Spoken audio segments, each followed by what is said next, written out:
umaga ho sa Sel at sa ating taga-subaybay sa DWRD. Ang location natin ay sa may CM Recto.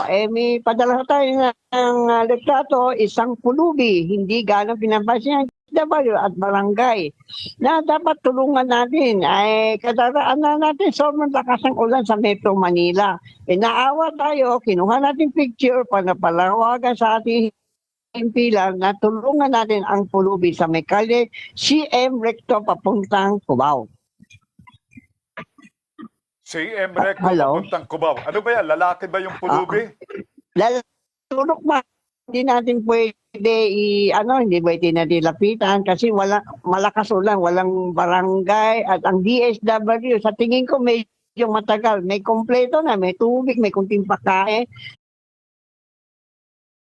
may kagamitan. Dapat panawagan natin ang ating LGU o ating barangay. Kaso yung ganyan, nakakaawa mga taong ganyan. Ano ba? Meron bang mistulang bahay yung pulubi? Wala. Mga parang nasa katabing sarado ng tindahan. Ang ibig mong sabihin, umulan dyan, nabasa yung pulubi o hindi naman?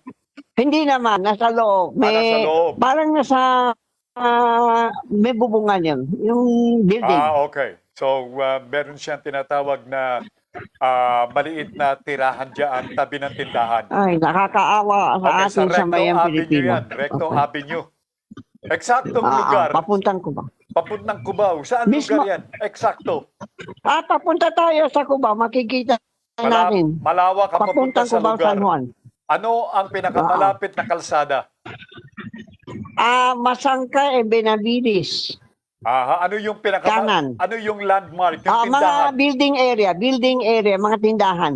Hindi nga mababasa siya sapagkat yung bahagi Oo yan nga, kaya lang nakakaawa naman ang DSW. Ano ba yan? Mga chairman, hindi inaskaso mga ganyan tao. Okay, i-follow up mo nga yan ang Okay. Kaloy. Nandiyan ka naman, i-follow up mo sa barangay chairman yan.